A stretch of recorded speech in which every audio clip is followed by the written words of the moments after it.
nerds, what's up? I am joined with Merphy today from, of course, Merphy Napier manga and Merphy and Napier books to talk about some Dungeon Crawler Carl by Matt Dinneman. So thanks for joining us, Merphy. Yeah, thank you for having me. DCC, why did you start reading Dungeon Crawler Carl, and did you ever think you'd be here reading a series called Dungeon Crawler Carl? Why did I start reading it? Well, there was this booktuber that I follow that I know, crazy influencers that I tend to like her takes on things. And so she just posted a video about a series that I didn't expect her to read.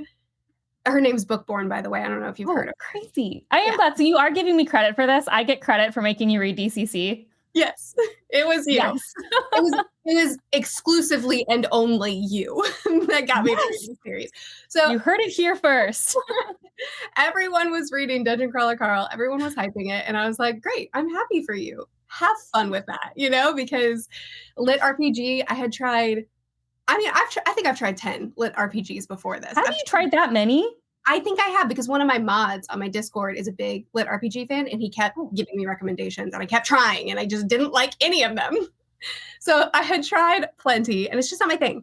So when everyone was loving Dungeon Crawler Carl, I was like, great, awesome, I'm happy for you. I don't want to, and nothing about it sounded interesting to me. And then you put out a video saying, I don't like LitRPG. Nothing sounds interesting to me about this, but your husband had convinced you to try it, right? Yeah, he was trying to convince me. It honestly was because I was interviewing Matt.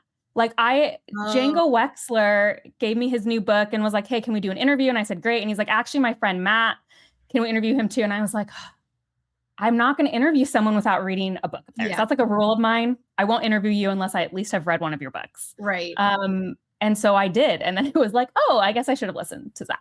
That's hilarious. Well, we'll give Zach the credit, at least half points. Yeah, we can give him the credit. We'll give him yeah, so it's interesting. I had only tried like 3 LitRPGs before deciding that it wasn't for me. So you gave it way more effort than I did. I tried, and I was convinced it couldn't be done. But I downloaded the book as soon as I watched your video, and I figured it would be a one and done, my very last LitRPG or something.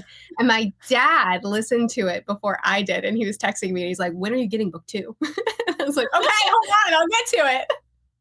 Do you guys share an Audible account? Yeah, he uses mine. Love it. I love that, except for the fact then you guys can't co-listen, because then doesn't it like...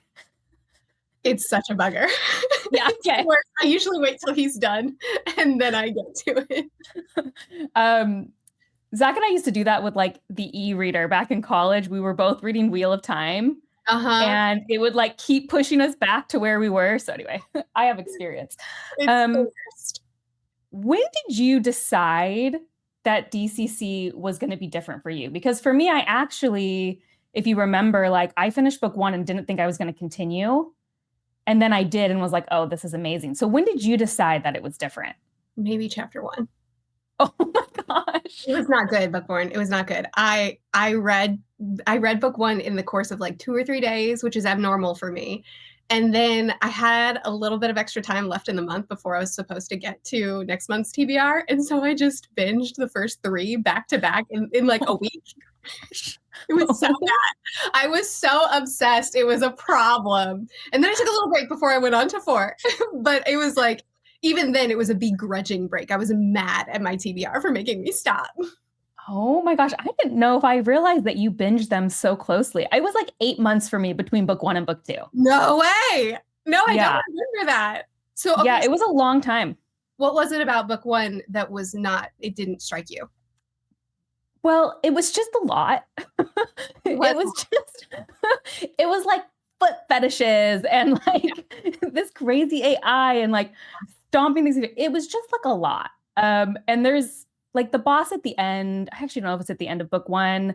Like played to some stereotypes. There was just like some things that I was like, wow, I really enjoyed that. It was funny, but I don't know if I'm going to be able to handle 6 more books of like this same note, which like obviously we now know that's not what it is. That's why I always like tell people like give it to book 2, because suddenly in book 2, for me, it was like, oh, we're doing character stuff. Yeah. We're not just staying at the foot fetish. Like it is there, but we're not staying at that level necessarily. So yeah, and then after that, I read like one a month, like straight in a row, pretty much. Okay. Yeah. So that it took me till book 2. Okay, and what was it about book 2 that made you realize that you needed to keep going? I think it was the end of book 2. For everyone out there, we're gonna spoil through book 6. So if you're here, you should be a DCC fan if you're here. I think it was at the end of Carl's Doomsday scenario where Donut and Carl just start having like a lot more depth to them, in my opinion. Like suddenly you're kind of hearing things about their past that's being sprinkled in, and you're like, oh, and the world opens up a little bit. And suddenly I was like, oh, we're not going to get 10 books of 3 levels of dungeon and that's it. Like clearly we're doing something else. And that's what I kind of realized was in that book. Yeah, no, that totally makes sense. I think in book 1, there were, I think, indications that we were going to go a little bit deeper. I think just the gamification of it all, of the, the audience, as it were, reveling in them killing each other and in them suffering and pressing on their vulnerabilities for their entertainment, and Carl's response being so indignant over the inhumanity of it all. I think that was at least there at the beginning, but you don't know how deep that's actually going to go. Yes. And it's not until book 2 and then, continuing forward that you realize, oh, this is what the series actually is. It's not, the gags are there and they won't stop being there. No. But the story is this greater conversation of, that side of things, and of self-sacrifice versus sacrificing. Is it okay to sacrifice the few for the many? Like humanity, how far are you willing to go? Is it actually noble to sacrifice yourself if so many people are relying on you? Is there, what do you do when you're faced with so many impossible answers, but you have to pick one and none of them really is gratifying? There's a lot of bigger conversations happening in the series that make it much more than just a book of gags. Yeah, and I think what you mentioned, kind of like Carl's internal struggle about sacrificing yourself versus people are relying on you. I think Matt does a really good job of sidestepping some tropes that can get old. Like I think Carl, surprisingly, for being the kind of character he is, which is like kind of a macho, act first, think later, like be in charge. He sidesteps a lot of like the typical stuff with that character. Like Carl never, people hate this term, but like I'm always surprised at how like little toxic masculinity Carl displays. Yes. Like it's very nice to have that. And then you have Donut, who is obviously my favorite character. And she is like this, he presents her, she likes a lot of like very shallow, what we consider shallow things, but she is not a shallow person or character, which I think also is interesting. Like, I love how Donut and Beatrice are contrasted, where like they're both into the same things, but one of them is shallow and one of them isn't. And how like what we like doesn't necessarily define our depth. And like there's just little things like that that I feel like make the series interesting for me, because I'm not reading kind of like cookie cutter characters. Yeah. I think going back to what you said about Carl and his more healthy masculinity, avoiding using the term that makes people upset. I know. That makes people mad. It is what it is. I think like what we need to define, like when I say toxic in terms of, there's a lot of narratives that are like, because Carl's usually right. Like that's what we need to say. Carl's usually right. Like he succeeds. And usually in narratives like that with a masculine character, the writing dismisses all concerns. And what I think is interesting about this writing is it like gives voice and understanding to the other characters and why they might respond to Carl in that way. Right. And he's dismissive of it. Like he is actually kind of an emotionally deep person. Yes. And I appreciate the idea of like, you can be like the very picture of masculinity, and that doesn't mean you don't get to be like a deep and feeling person at the same time. Yes. Yeah, absolutely. He's far from a meathead, despite you know, having a lot of attributes. Like the fact that in book 6 we find out that he's a Dragon Ball Z fan. I was like, of course he's a Dragon Ball Z fan. You know what I mean? Like, I don't know. Anyway, but there's that side of it, but it's also, I think, displayed, his emotional depth is displayed in his relationship with Beatrice, because he is able to move past any sort of bitterness, you know, and even all the way up to book 6, he's learning more about her, things that are a complete betrayal, like truly horrendous stuff, like keeping his half brother from him. Have you ever been madder? I was furious. I couldn't believe it. Oh my gosh. Yeah. So there's that. And then there's like the more like question, like you just question things about her, like that she would watch reruns of Teletubbies and cry. And, you know, like things that he could mock or things that he could be enraged over. And he never goes there. He doesn't go into bitterness. He doesn't go into like this, like, I think less of her, and so I'm going to treat her in this way. He's just very mature and grounded in that he's like, I'm over that. I'm dealing with more important things now. And so he has so many characteristics of this very masculine, which is not a negative characteristic. Not at all. In any way. He has all these masculine characteristics, and he has all this depth and all this nobility and all this loyalty. He's a really admirable character. Yeah, and like one of my favorite examples of it is, I think it's in book 3, where Donut tells Carl, like, you keep telling Katya to constantly change because you're so focused on like the game and winning the game, and you're not thinking about how difficult that is for her. Yeah. And he's like, wow, you're right. Mm-hmm. I'm sorry, I shouldn't have done that.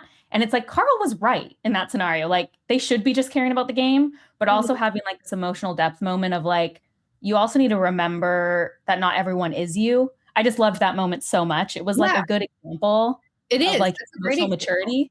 Yeah. And also too with Donut, the way that he values her, despite her being Beatrice's pet, despite her being, you know, a lot to handle sometimes, like he still will have times of just heart to heart holding her, telling her like, you can cry on me, it's fine, or like, let's just take a nap together in this recliner, like old times, or whatever it may be. Like he's always tending to her needs and valuing her. And even when you have miscommunications, I don't remember which book it was in, but when Donut was really struggling with this idea of being left behind or her just being a pet, and therefore because of that, like she might not be valued on the same level as others. And his response, once he realizes miscommunication, he immediately communicates. Immediately is like, I'm not leaving you for anything. It's you and me to the end, you know? I'm not quoting that scene just right, but there's that emotional depth in him there as well. And also that they don't rely on the miscommunication trope, because that's one of my least favorite tropes. Yeah, it's everyone's. It has to be. Yeah, and I think I had a thought and it left. That's what I think. I had a thought about what you just said about I think it's also shown in Carl's insistence on treating the NPCs not like NPCs. I thought that was such an interesting storyline that I also think is sometimes a commentary on us. I'm a big video gamer, and it is funny. It's like you really just don't think a lot about those types of people. Yes. And so it's funny seeing like Carl so insistent about the NPCs and what an effect that's actually had later on. Yes. And it also it shows him clinging to his humanity, because as in a situation like this, maybe not in video games, but in a situation like this, where you're actually forced to treat people like NPCs and you have to categorize things like that, he's refusing to do so.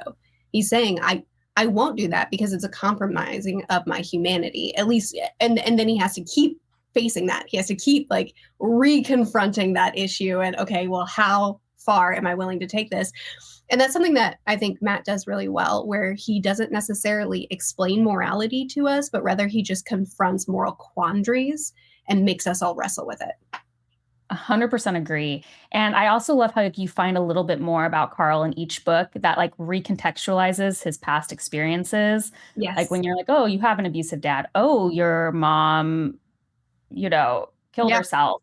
And, you were on your own and you lived in a homeless shelter for one night and like all of this stuff that recontextualizes. And like, I love that he doesn't feel like he has to give you that up front.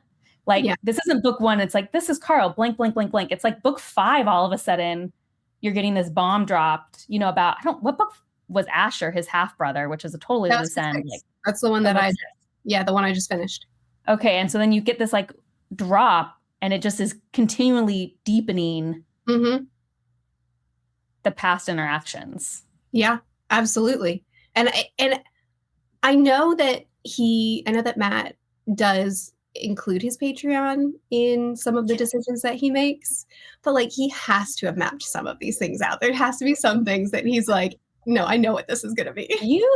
Did you know that the Dungeon Anarchist cookbook was a Patreon creation? No, the actual book, not the book was a Patreon creation. They voted for that. That's insane. Okay. And now it's like super important into the whole thing. No, that's actually ridiculous. I'm thinking like little things that they're voting on, like little decisions, not structural things that he goes, yeah, okay, so let's go. Yeah, so I thought the same because I know that they vote on loot boxes and I'm like, that's fine. But that was a loot box item. Oh my God. And then it changed the whole everything. And he said he loves that. He says it gives him new ideas. He likes just being on the seat of his pants. Sure. So, that good for him. I know. I don't know him. I don't understand it. I know like Brandon Sanderson, when he does a new Stormlight book, he rereads the previous ones so that he can keep it cohesive as best to his ability. Does Matt do that? Because how does he make it work? No, he just said this actually. I did it just at an event with him, and someone asked about that, and he said that he gives his full book for free to his patrons. So like they've already read book 8, and he says that they catch things for him. He just relies on his patrons. Right. It's like beta readers. If he forgets something, they'll remind him because he releases it chapter by chapter. Brilliant. I love fandom. I think there is a meta commentary about like, you realize that if your patrons are voting on loot boxes, it's kind of like they're the syndicate in this situation. Like, are we concerned? I was actually thinking the same thing. And like relying on them as well to catch things for you. And like a lot of this looks like a parallel to DCC. Like what? I'm not gonna think about it too much. It's a little concerning. Who's your favorite character? Since we were talking characters. It's Donut. Okay. You looked at me like maybe I was crazy that Donut was my favorite character. I'm sorry. I didn't mean to. Okay. I think another character I love though is, how do you feel about Katya?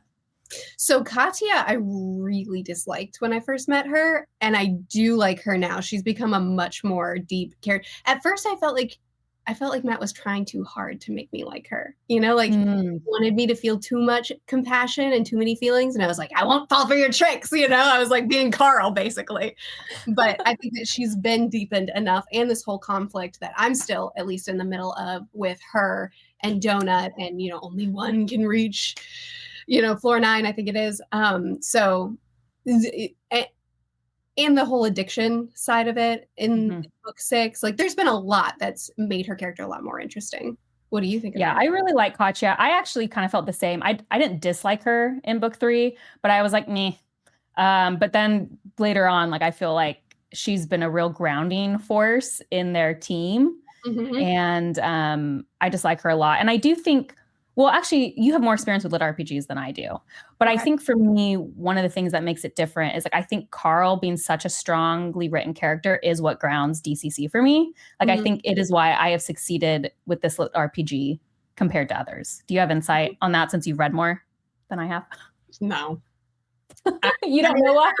I've read a lot of first books for LitRPG. I haven't read a lot of second books. So I don't think it would be fair to compare. That's fair. But I mean, like, what was different about this one? Was it just the absurdity of it? Yes. Or, okay. Yeah. Well, I mean, I did like Carl from the jump as well. I think that he was just a well-written character, but I really like stupid humor. And a lot of my favorite books, are Hitchhiker's Guide to the Galaxy and The Air Affair. And like a lot of the books that I read are dumb.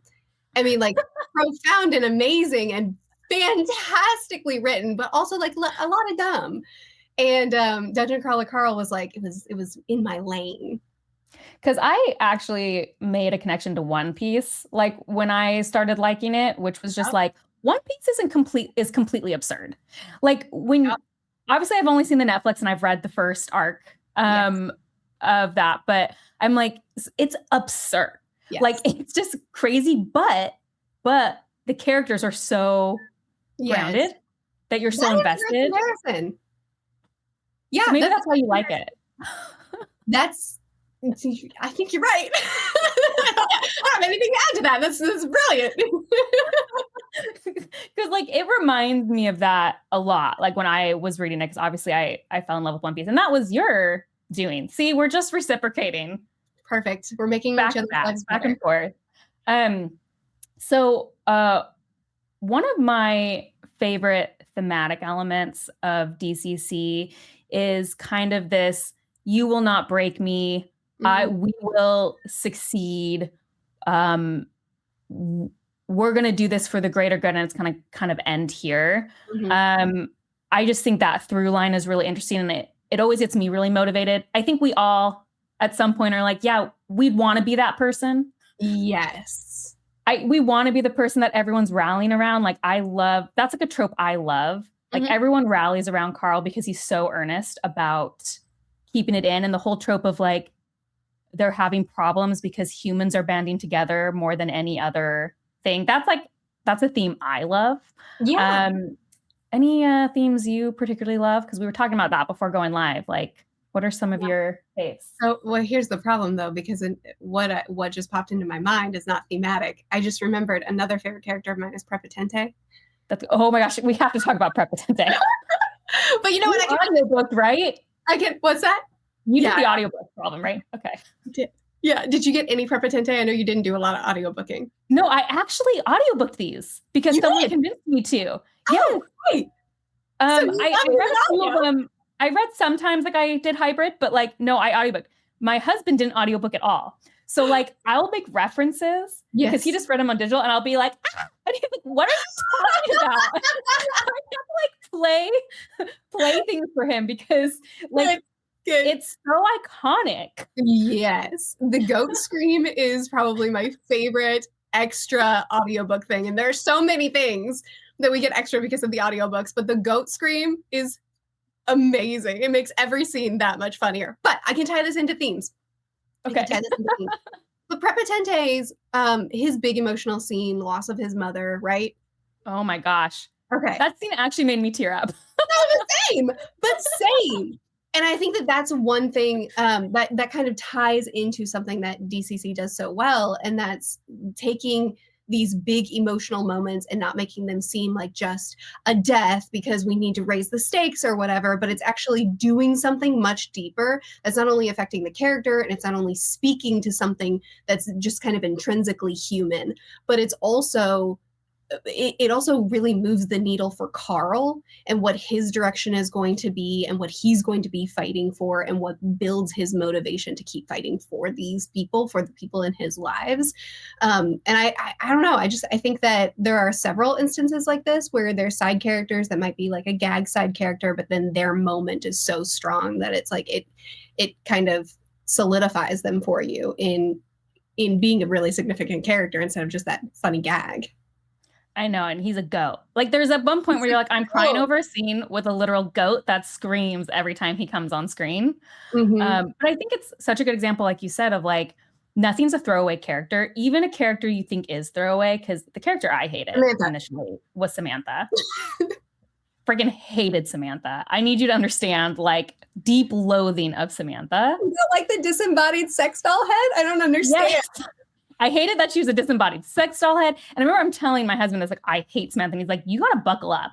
He's like, Samantha ain't going anywhere. And like, I had to play the voice because I'm also like the voice, just the whole thing. And now, like, begrudgingly, by the end of book 7, I'm like, I guess I like Samantha. This is so stupid. Only after book 7, you didn't like her in book 6? No, I liked her after book 6. Oh, book okay. 6 is what convinced me on Samantha. She's living in the belly of a spider goddess, messaging people, yoo-hoo, just to ask what they're wearing. I don't know how I'm supposed to not love that.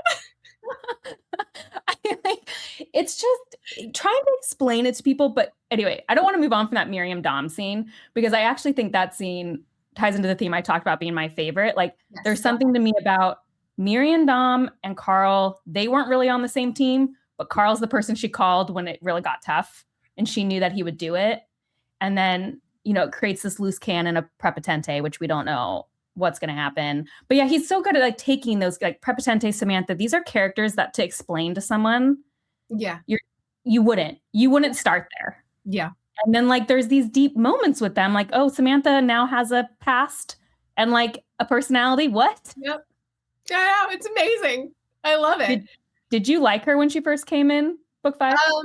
No, I think I rolled my eyes pretty hard when she first came in. And I was just like, okay, we'll get past this gag and we'll be able to move forward.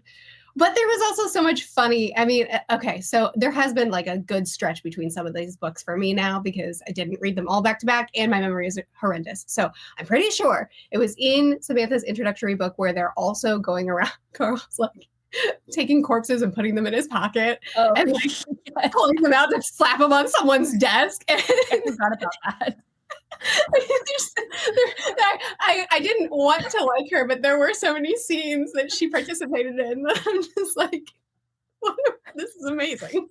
Ultimately, like the book is really funny. And I don't feel like I'm a crass humor person, but unfortunately, Matt is so funny that you just have to get over it. You're like, this is funny. I don't know. Right. I would say the same probably. Well, since we're here, speaking of crass things. Yes. You messaged me. I hadn't even finished the book yet. And I was like, bookboard, what? A bit ago. While you were reading book 6. And you said, I will not be continuing to book 7. And I knew immediately. You didn't send me why. I said, oh, are you at a baby seal part? And you were, yes, correct. Yep. Yep. I was like, bookboard, why? What are we doing? That was, there was a couple things in book 6 that were like, okay, but that also crossed a huge line for me. Like, I questioned my entire existence. For me, I was too deep in. Like, I knew I wasn't going to quit, but I did have this thought, like, if stuff like this happens again, I don't know if I can handle it. So you're quitting after book 6. I feel like we probably should have led with that. But I'm not. I've actually decided to continue on. I am going to read books. This is great news.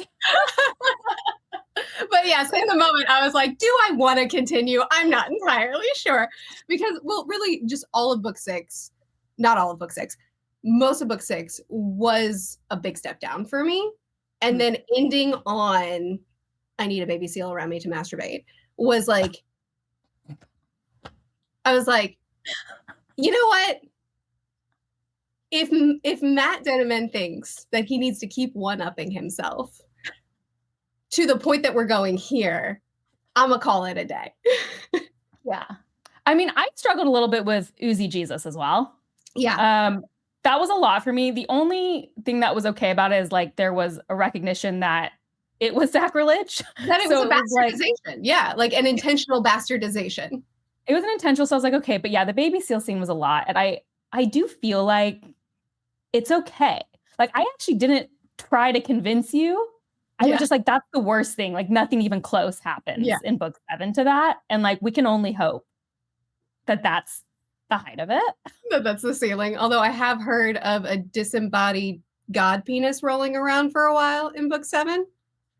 Oh, is that book 7? I thought that was book. See, not as bad because I don't have to imagine it. So it's like, it's fine. The baby seal scene, for whatever reason, just really. The baby seal scene was worse for me too. I mean, I haven't. I forgot about that. You know what's interesting is book 7. I am really excited for you to read book 7. I guess I found that some people didn't like book 7. I really liked book 7. Okay. It's faction wars, so it's very, very different than all the other ones, and you have the ending.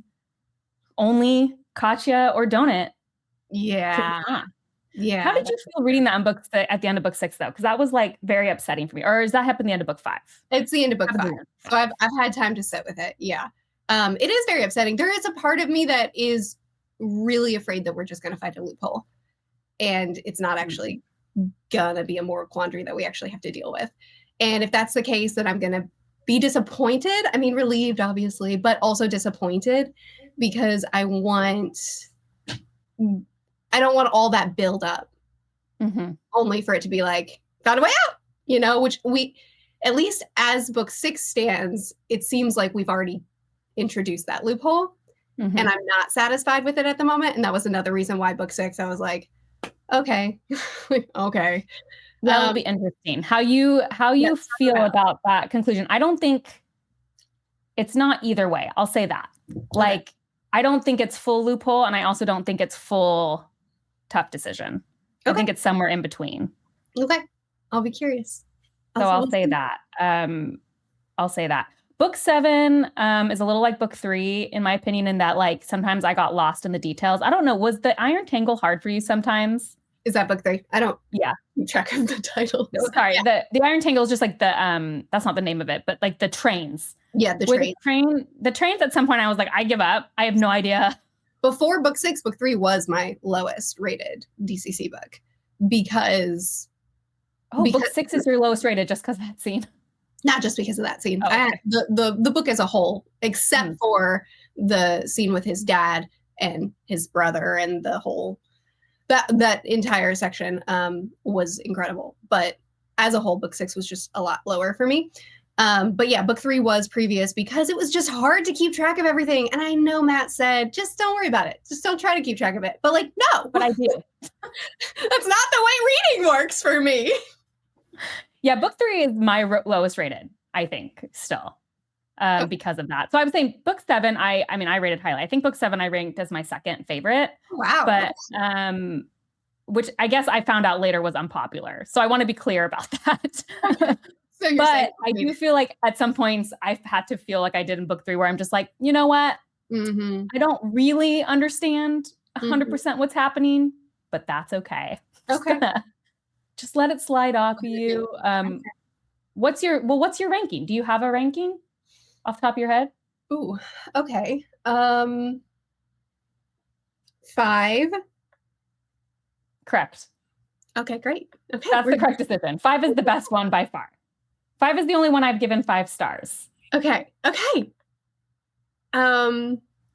This is really hard because I always rank book 1 highly in a series because it's my introduction point. I kind of like that too a lot. Are you? But you're not this time though. Not this time. No, book 2 is the one. I think book 2 is so good. I still rank book 2. I don't think it's number 2, but I don't remember. Okay, I think I'm 5, 2, 1, 4, 3, 6. Okay. I think I still put 6 pretty high for me, if I remember correctly. Other than that, like I did in my review was like, I actually docked like a full half star just for the baby seal scene. Like a full, like I was like, that deserves on its own. I don't care that it's 2 paragraphs. Yeah. It's the worst 2 paragraphs I've ever read in my entire life. Yeah. So you like the card game mechanic? I did. A lot of people hate it, but like I play so much Pokemon with my kids. Me too. I play tons of Pokemon. I have a ridiculous number of Pokemon cards. I was so excited when he likened it to Pokemon, but I just didn't think that it fulfilled its potential. I found it pretty disappointing.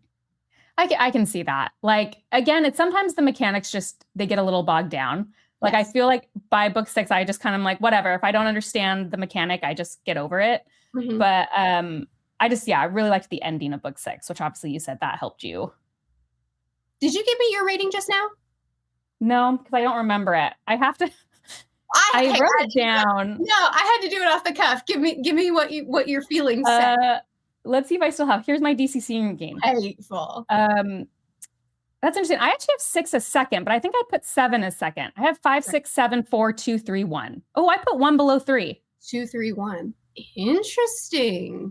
I put 1 before 3. I think I must have done that because even though book 3 was confusing, it had more character work. I think I was really bothered by book 1. I didn't feel like it had character work. Interesting. And then I wonder if I went back and reread it, I'd feel differently knowing what I know now. But yeah, I actually do have book 1 ranked last. See, this is why I have to write it down. Yeah. Because it's been like several months since I've read a DCC book, so I couldn't remember. That's okay. So I ranked book 6 really high. Yeah. They kind of blend together sometimes. Do you know what I mean? Yeah, no, I understand. So I'm sure you can relate to this. The reason I decided to go on to book 7 is okay, I'm sure you can relate. When I post a video of a book in a series that is more on the negative side, and you have positives to say, I had plenty of positive to say about 6, but I also had more negative to say. And when I post a video that is more critical, a lot of times the comment section is feral, especially a devoted fandom. Oh my gosh, you can barely criticize something and it's feral. Yes, especially a devoted fandom, which the DCC fandom is very devoted. So again, meta commentary, but that's for another time. So I posted my book 7 review, tried to be charitable and generous, talking about the things that I love, but also just being honest. And I anticipated like a slaughter in the comments. And instead, people were so cool. Even the people that loved book 6, they were like, no problem. Book 7 will be great. I actually got a lot of book 7 hype in my comment section. So it's just because the fandom was so chill that I was like, you know what? Okay, yeah, let's do another. When I had determined that I was done, they convinced me, because if you're a fun fandom to be around, then I'd like to be around you. I think we need to like clip this and somehow make it go viral to explain to people that like the more you attack me, the more I'm going to dig my heels in. Oh my gosh, yes. Like the more you attack me for the basicest thing, but I'm actually not surprised, just because I think there's a large portion of people where the baby seal thing just like, it was just too much. It was just too much. Oh, okay. I thought you were going the other direction. No. Like some people love that scene. Like I've seen on Reddit people being like, this is the funniest scene I've ever read in my entire life. But there's enough people who are just like, absolutely not, that I think the fandom is like, you know what? We get it. Like we get it. That's what a nice. I know. Nice. This almost never happens. I'm almost never convinced into a series because the fandom is cool under critique. Murph, I just released a Night of the Seven Kingdoms video where I gave an episode like 4 stars instead of 5 because I've been loving it all. And I'm being torn apart as if I have like the worst opinion ever. And I'm like, but I liked it. I not good had enough. Criticism. Yep, can't be done. It's like, you're not allowed. Wow, that's so nice. I think book 7's very good. There's just a lot that happens in it that makes you very excited for where the series is going. Good. Have you already had the thing where Prepotente breaks a level? Okay. Yes. That's in book 6, not book 7. Yes. That was maybe. Sorry, what? Go ahead. It might be book 5. I don't actually remember what book it's in. Oh, it might be the end of book 5? I think it is. I think it is. That excited me because then it was really proof that like we're not doing 20 levels of this. Right. Yes. Right. Yes. We're not bound by the framing that we were initially given. No. And he just confirmed like it is 10 books. Oh, I didn't hear that. Okay. Yeah, because he always from the beginning said it would be 10 books and people have speculated, but at the last thing I just said, he said, nope. We're still at 10. We're at 10 books. It's going to be 10 total books. Great. So that's the other reason why I was like, he's releasing 8 and he's working on basically what's going to be the last book, is what he said. Oh. And so I don't know if I'm allowed to say this because he said he wasn't allowed to say it, but then he announced it to a room full of people. Okay. So like, I don't know what that means, but basically he said like, it's kind of like 9 books, but the 9th book is going to be split into 2. Oh. So he's like working on the last one. So like he's going to finish the series because he's already working on kind of what's going to be the last 2 book conjointly. And so it's kind of like, well, if book 7 isn't going to do the baby seal thing, I'm glad they've convinced you, is all I'm going to say. I'm glad they've convinced you. Well, me too. And I can read it, just warn you. Yeah. Yes, do. No, there's enough that I still love about the series that's not gonna, it was gonna stop me, but it won't now. I love that your dad loves this, by the way. What did he think about the baby seal scene? Oh, I never talked to him about that. Did he ever read book 7 or did he give up too? Yeah, no, he read book 7. Oh. I know that he has, so he loved book 5. That was his favorite as well. And then he didn't like 6 or 7. Oh, Yeah. So, okay. but he binged the whole series back to back. And so by the time I got to book 6, I was talking to him about details about it. And he's like, you have to remind me more, like give me more detail. He had forgotten so much. So I don't know. We didn't actually get to that scene. We just talked about other stuff. My actually kind of maybe unpopular opinion about DCC is I actually don't necessarily think people should binge it as much as they do.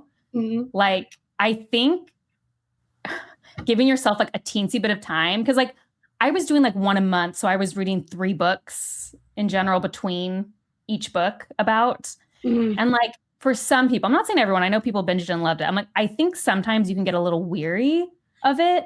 And it feels like slightly better when you can come in a little bit fresh.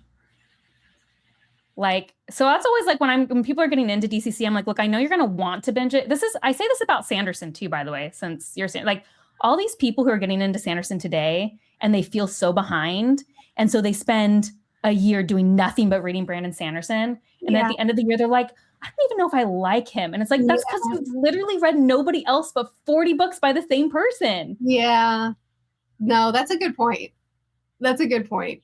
So I wonder if having distance between 6 and 7 will help you as well. Interesting. This is going to bother me. It doesn't matter, but it's going to bother me if I don't correct myself. We did talk about the baby seal. I just forgot. Oh, okay. Because it was a great conversation. But he hated it because he doesn't like crude humor either. And so he's just like, no, that was disgusting. And then that was the end. It's funny because I have a friend that I warned. I was like, just so you know, like probably one of my least favorite things I've ever read happens in book 6. And he kept being like, oh, was it this scene? Was it this scene? And I said, I am 100% positive you will know when you get to it. So stop asking. You won't need to ask me when you get there. And then he was like, oh. So you did them all audio? Yes, everything was audio. I need to show you this, which on the hardcovers, they always have a quote. No. And that's the quote on the 5th. Why would you choose that one? Oh no. I will say though, a redeeming factor of that horrible scene, Alpha Carl was absolutely hilarious. Alpha Carl was great. So funny. I don't think anything redeems the scene, but I do like Alpha Carl. Okay, maybe better worded. So yeah, what my point to show that is like, I think it's a very polarizing scene because Matt liked it enough to make it the quote on the front of the book. It was actually, I think, was it book 5 that was supposed to be I Will Kill Your Mother, but the publisher wouldn't let him. Shame. Because it was too, what's the word? Like, I guess it's too far for some people, but the I Need a Baby Seal, if you haven't read the scene, means nothing. Won't know. I see what you mean. Yeah. I don't know. If McCarthy can name her book, I'm Glad My Mother Died, then I feel like we can say. So true. Actually, so true. Let's call them up right now and revolt. Do it. We're just going to tell them that they were wrong and they need to fix it. What are you most looking forward to for book 7 now that you're doing it? I'm so excited about this. It's the faction wars. That and just more of the character stuff with Carl and Donut. Yeah, I feel like there's a lot there. And I'm definitely curious about who else from their past is going to come up because there's been like a lot with Carl in particular. And like obviously we had Beatrice with Donut, but I am kind of like, what's the next bomb gonna be, you know? Right, because we just got Half Brother. And that was completely. And correct me if I'm wrong. I was trying to think about this. Like, Carl assumes that Asher died in the collection or whatever, but we don't know that, right? We don't. So I feel like. You think he's coming back? I do. That will be very interesting.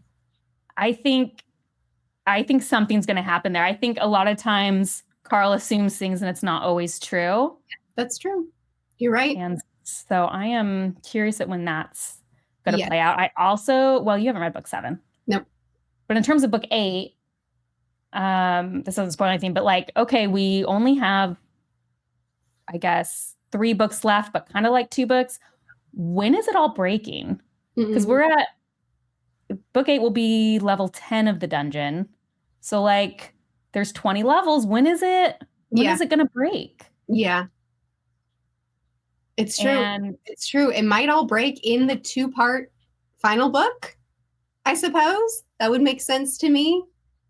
Like maybe the first half of it, and then the second half is like all the falling action. And what do we do now? maybe, I don't know. And we also have these threads for Carl about the Ring of Divine Suffering. Oh, yeah. Which I'm actually kind of stressed about. That's one of my big stress points, actually. I just am like, I'm a very cautious person. So I'm like, could you please stop, actually? No, that's not his way.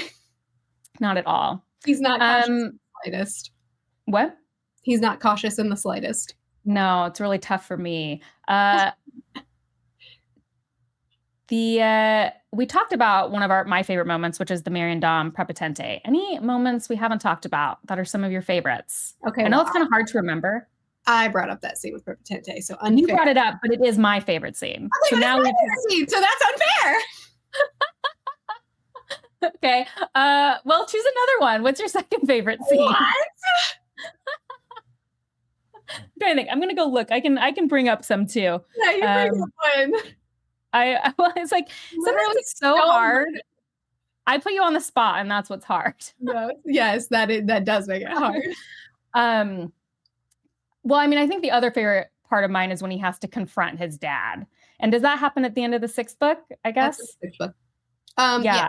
Well, yeah, confront like the memory of his dad. Well, it's the fake, crazy monster. But that was another favorite. I think anytime.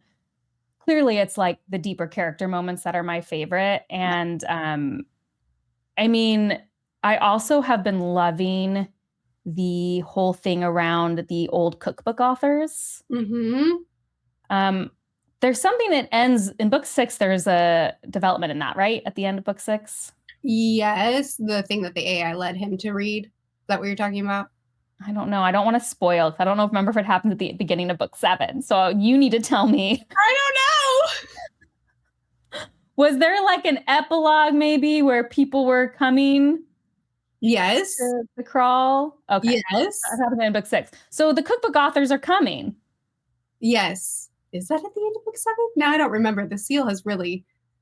I think that's at the end of book 6. So they're coming to support Carl. If I just that either it happened at the end of the yes, it is. Okay. It is. Yes, I'm sorry. I was really nervous. So that's another thing that like really hyped me when I was like, oh, he's made such a thing, and now like these other previous people who were just like him and against the crawl, now they're coming in too. And it's such an emotional moment. So finding out that the cookbook was a creation of his Patreon really shook me. Right. Right. Like how do you turn that into such an intrinsic thing? So did you find that out after you read that scene? No way. I just found it out a few weeks ago. Oh, that's so interesting. Yeah. So that's why I'm really, really spiraling over it. That's impressive writing chops though. I know. I think like some people really thrive under the creativity of that. I don't think it would be me, but yeah, so that was probably another one of my favorite scenes is like, and that will continue obviously into book 7, but yeah, I was really impressed with Carl in the scene with his dad because obviously they were bringing people from their past into into their lives specifically to break them, to make them go into this mental spiral. And for Carl, he was able to compartmentalize. And this is one of the things I really like about Matt's writing is Carl could compartmentalize and say, I know that this isn't real. And same with the Hydra. I know this isn't actually my stepbrother that I was robbed the opportunity of knowing, and that I'm still reckoning with the reality that this is real. I know it's not him. Like he could see that these maybe bore the faces of people that he knew, but there was something still off about them enough that he could say, this isn't real. I have to do what I have to do. This is not going to affect me. And we're in his head as he's processing all that. And all the while, Donut is losing her ever-loving mind and like being riled up by everything that's being said. And so that dichotomy of his depth and processing, and then you still get the humor side of it that brings like a lightness to it. And he balances that more times than not. He balances that so well. Yeah, it's actually a really good point because there is a lot of trauma happening, and it is a fine line because there's something I hate that I swear happens more in TV shows now than it used to is when someone has to undercut like a genuine moment with humor to not feel like they're like, oh, that was too much. We don't want to do that. And somehow it never feels like that with DCC. Maybe because he makes the difficult moments so absurd already. Sure. Like, because his dad, it's like he has like 6 heads. It's like a Hydra, like with all these old people. Like, that's already so absurd that I feel like he's not uncomfortable sometimes sitting in like the hard emotion amongst the chaos, which I think is also an underrated skill. Yes, absolutely. Yes, I think that that's what it is because he doesn't shy away from the emotional unpacking with humor. He still fully does the unpacking. He still lets that scene breathe and live out as much as it needs to. He just also has the humor to balance it. Mm-hmm. Yeah, I agree. Yeah, so I think that's like an underrated skill that he has that like I haven't seen in some of the other LitRPGs, but like you said, it's probably not fair. I've also only read book 1s. Right. But that's what's balanced it out. But I'm so excited you're doing book 7. Has this made you feel like you would give other LitRPGs a chance, or do you feel like DCC is just an exception to the rule? It's an exception for me. That's how I feel. Yeah. I feel like maybe I'd be convinced again if like another one, people are really like it. But I feel like in general, it's just an exception that's working for me. Yep. I think the game mechanics are used more as a tool, but the emotional depth is the point, as opposed to the game mechanics being like half of the point, if that makes sense. Yeah. Do you like the game mechanics though? Like, do you get excited about loot boxes? I don't know that I get excited about, like, I'm excited about how dumb they're going to be. I like the humor, you know, when it's. You like the AI descriptions? New achievements. You get nothing, loser. You know, like, I think that's funny. This was the first book that I actually like was eagerly looking forward to him for that reason. I'd be like so excited, be like, oh, what's the AI going to say about this random stuff they got? Exactly. And so you get so much characterization out of it too, as the AI is starting to become more autonomous. And we should probably talk about that. Yeah, starts giving clues and like unpacking things and being like, you know, the plucked chickens used to look like this, but people didn't like it, and so they started breeding them differently so that they were more appealing to the butcher. I wonder if that's some sort of meta commentary. Anyway, just an observation I'm making. You know what I mean? Like we're getting so much more characterization and depth out of him, and so many clues about the world from the AI, which I just think is fascinating. What do you think? Who do you think the AI is? What do you think? Well, I was actually going to ask you that. Like, is the AI ultimately going to be on, you know, the royal court side or not? And I'm not sure. I say no. I think the AI is on our side. Is that what you're asking? Yeah. Like, is it on the royal court of Princess Donut? Are they on Carl and is the AI on Carl and Donut's side or ultimately not? On our side, because you think he's on your side. Okay. I think he's on our side because of the line that he said in book 6, where he was saying, shucks, I'm not going to remember it exactly, but it was something along the lines of, he was basically inciting, like, we have to rise up. We have to do something. He was saying that you can just sit by, but will you be able to live with yourself if you don't? We have to try. We might die painfully, but we have to try. And that doesn't sound like something that he would say if he wasn't like also trying to get out of the mechanics. He's also given clues about like how long he's been here and how he's been used and, you know, things like that make me think that he's trapped as well and trying to get out. Yeah, so I think he's on Carl's and Donut's side as long as it benefits his goals. He's a Jack Sparrow. Yeah, so I'm kind of convinced that like, because like the AI has sometimes screwed them over. So I feel like a big moment will maybe be the AI going very rogue, and not necessarily. Well, you haven't read book 7, I realize. So maybe I'm just going to stop there. Okay, we can stop there. That's fine. I almost forgot myself for a second. You know what? You can message me after you read book 7. Then we can talk about it then. Sounds good. Actually, before we wrap up, when are you going to read it? Soon, or are you still taking some time? It'll be in the next couple months. Oh, okay. So kind of soon. Maybe before book 8 comes out in May. Yes, I'm getting the itch, so it'll be soon. Okay, I'm excited for you. If you were to convince people in your lives to read DCC, how would you do it, knowing what you know? I would say. So you don't know how. It's really tricky. To give an elevator pitch, it would be Hunger Games meets Hitchhiker's Guide. And that's what it looks like, just that on the surface. But very quickly, we get so much emotional depth. We get so much characterization, so many wider moral questions. It is surprisingly deep for how stupid it is. So if you like stupid humor, enjoy. Yeah, I feel like it's a good pitch. Usually I just say, this is the stupidest thing I'm ever going to tell you to read, but trust me. Okay, that works too. It's like, it's so stupid I can't even begin to explain, but like you gotta trust me. Make it through book 2.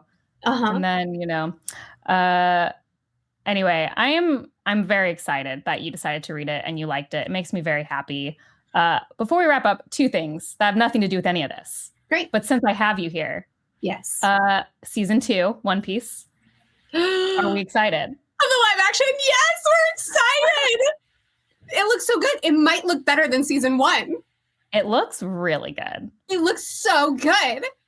I'm pretty excited. I'm so excited for you to experience some of these moments that are coming. Because I'm gonna watch it and then I'm gonna read it. I'm gonna do just like I did last time. So yeah, I watched that and I was like, man, I missed this show. Yeah. I am so excited. The wait was too long.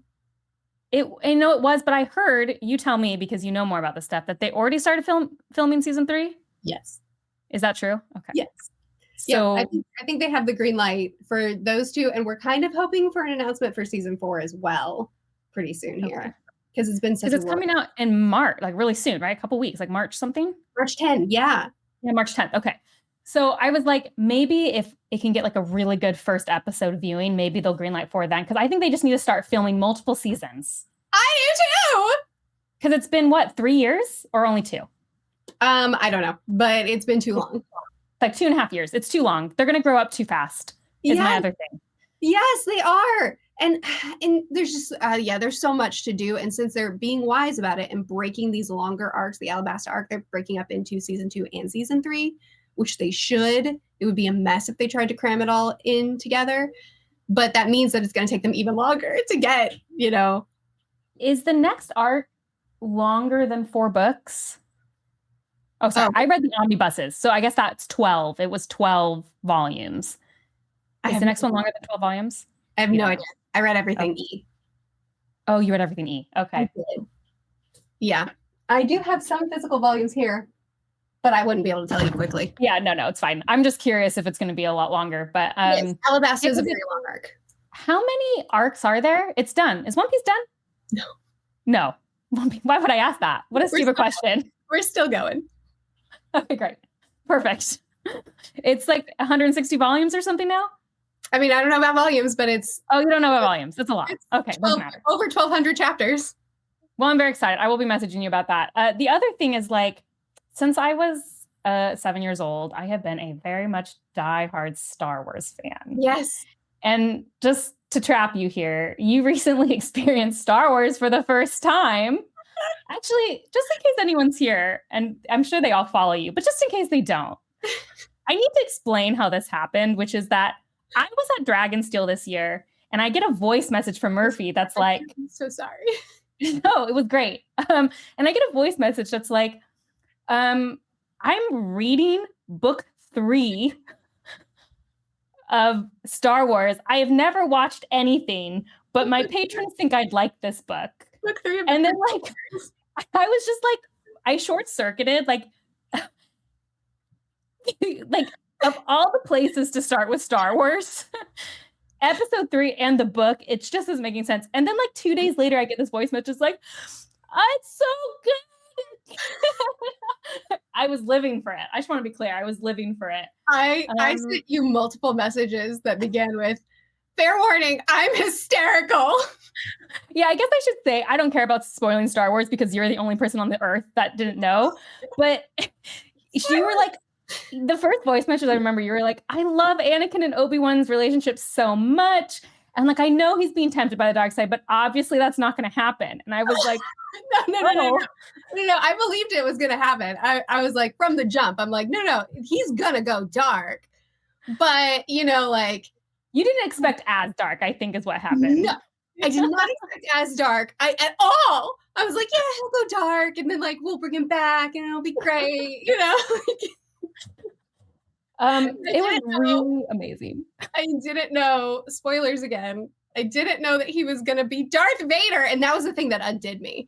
When Palpatine was like, we'll call you Darth Vader, like stared at the wall for like 30 minutes. Like, how can he do this to me personally? I was so ride or die for Anakin. It was the worst reveal. It's such a good example. Actually, this is such a good thing about, just because we met through Sanderson, I guess. But like, just because of like Sanderson, people are always so concerned about the order you read in. And I'm always telling people, like, you started in objectively the spot that made the least sense, and it still totally worked. Like, it still totally worked. You didn't know Anakin was Darth Vader. No. And I actually talked about Star Wars a while ago, and I had a follower say that they did the same thing, except they weren't crazy and they started with episode 1. Okay. They didn't know. And they said that they were like gutted. They like did not expect him to go to Darth Vader, and then it just ends. And you're like, what do you mean? It's horrible. Do you remember? I was like Bookborn. Oh, you weren't going to go on. No, I will not continue. Like, I refuse to continue. I'm too hurt. I'm too upset. I cannot watch Anakin as Darth Vader. I can't do it. And you were just like, so kindly, you were like, please, please keep going. Well, I think it was smart. And then you didn't read it, because I thought you were going to read the books, but you just watched the movies, which I think was the correct choice. So you could just. Well, it's faster. I needed to know more of his story as quickly as possible. But I love that for you. I'm just going to say, like, I love you becoming a Star Wars fan now. Mm-hmm. It's just really great. And it was really gratifying for me to get those messages. Like, Good. It felt like experiencing it for the first time, all over again. Good. I'm so glad. Anyway, thank you for joining and talking about DCC. I'm glad I didn't lead you completely astray. In fairness, when I made that video, I hadn't read the Baby Seal yet, because I think I'd only read like the first 3 or 4 books when I made that video. So I'm just saying it's not my fault. You know what I mean? It's not your fault. Great. You can only blame Matt for this. I feel like there's very little chance, if you're here, that you're not already following Merphy. But if you're not, go follow her. She's great. And maybe we convinced you to read DCC. Maybe you watched this and didn't think you're going to read it, and maybe we convinced you. So you know what? Go team. Anyway, thanks for coming, and we'll catch you guys next time. Thank you. Bye.